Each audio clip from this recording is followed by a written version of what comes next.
और मैं आज तो आपको बहुत ईमानदारी से और 12 साल के तजुर्बे का निचोड़ निकाल के बता सकता हूं कि इस दुनिया में असंभव नाम का कोई शब्द होता ही नहीं है। इंसान कभी भी चंद्रमा पर नहीं पहुंच सकता। पृथ्वी विज्ञान की अधिकतम सीमा है। डॉक्टर ली दी फॉरेस्ट मशहूर वैज्ञानिक हुए, बहुत बड़े साइंटिस्ट हुए।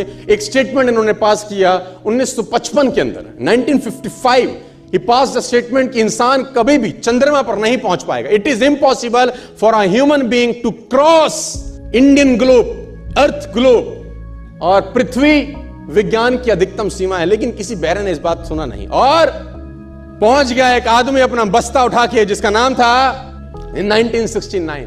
और उसके बाद तो स्पेस जर्नी ऐसी हो गई जैसे आप और मैं अभी पतिया और बैंकॉक चले जाते हैं। लॉर्ड केल्विन बहुत बड़े साइंटिस्ट हुए, उनका स्टेटमेंट आया कि सिर्फ पक्षी उड़ान भर सकते हैं, हवा से भारी मशीन का उड़ान भरना असंभव है। इट इज इम्पॉसिबल कि हवा से कुछ भी भारा हो और वो उड़ सके, क्योंकि ग्रेविटी उसको गिरा देगा। लेकिन तमाचा मारा इन लोगों ने, तमाचा मारा और लिख के दिया कि हमने साइकिल के स्पेयर पार्ट से इंसानों को पक्षी बना दिया।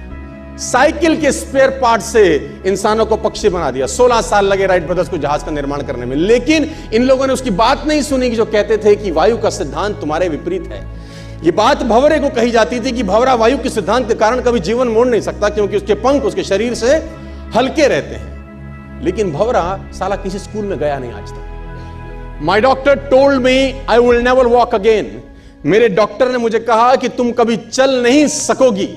My doctor told me you will never walk again. My mother told me I would, and I believed my mother rather than doctor. Wilma Rudolph एक ऐसी एथलीट हुई जिनको पोलियो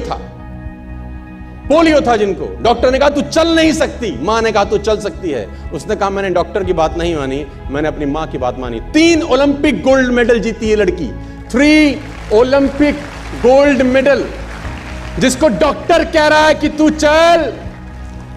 लेकिन मां क्या बोलती है? मैं आपको उदाहरण देना चाहूंगा सर। बहुत छोटे थे अल्बर्ट आइंस्टीन, दुनिया के महान वैज्ञानिक में से एक हुए, मंद बुद्धि कहा जाता था। 8 साल के थे, घर पहुंचे, मां को चिट्ठी दिया। When he was 8 years old, came to his home, given letter to his mother. मां को एक चिट्ठी दिया, मां ने वो चिट्ठी पढ़ा। 8 साल के थे और चिट्ठी में प्रिंसिपल का खत था उसकी मां के नाम। प्रिंसिपल ने ये लिख के भेजा कि आपका बच्चा विलक्षण प्रतिभा का धनी है, ग्रेट पावर है इसके अंदर, क्योंकि बहुत बड़े साइंटिस्ट बने, बड़े हो गए। मंद बुद्धि बचपन में समझा जाता था। आपका बच्चा विलक्षण प्रतिभा का धनी है, इसके अंदर असीम संभावनाएं हैं। तो हमारा स्कूल, हमारी मैनेजमेंट, हमारी फैकल्टी, हमारा टीचर इस लायक नहीं है कि हम आपके बच्चे को अच्छी शिक्षा दे सकें। तो it's better for you to take care of your son. आप अपने बच्चों को अपने घर में पढ़ाइए, हम लायक नहीं है कि आपके बच्चे को पढ़ा सके। और उसकी मां ने पढ़ते पढ़ते आंखों में आंसू ले आई और उसने बच्चे को कहा कल से तो स्कूल नहीं जाएगा, मैं तेरी परवरिश घर पे करूंगी, क्योंकि तेरा टीचर तुझे इस लायक नहीं समझता। मतलब वो अपने आप को इस लायक नहीं समझते। बच्चा खुश हुआ, मोटिवेट हो गया और लग गया। उसकी मां का निधन हो गया। वो अल्बर्ट आइंस्टीन बहुत बड़े साइंटिस्ट हो गए। अल्बर्ट आइंस्टीन जब बहुत बड़े साइंटिस्ट हुए तो मकान शिफ्ट कर रहे थे अपना, और जीवन का सच्ची घटना वो अपनी ऑटोबायोग्राफी में लिखते हैं कि जब मैं मकान शिफ्ट कर रहा था तो एक ड्रॉस के अंदर मुझे वो व्हाइट कलर का पेपर फोल्डेड अवस्था में मिला। मुझे समझ नहीं था कि क्या है। मैंने उसको फोल्डिंग अवस्था से मिट्टी को हटा के जब खोला तो वो उस टीचर का लेटर था जो बहुत साल पहले टीचर ने मेरे हाथ में दिया था और मैंने अपनी मां के हाथ में रखा था। अब वो बड़ी उत्सुकता के साथ उस खत को पढ़ने लगे। जैसे उन्होंने खत पढ़ना शुरू किया और वो जार जार होकर रोए। उसमें लिखा था कि तुम्हारा बच्चा मंदबुद्धि है, ये हमारे स्कूल के लायक नहीं है, इसको आज के बाद हमारे स्कूल में मत भेजना, इसकी परवरिश खुद किया।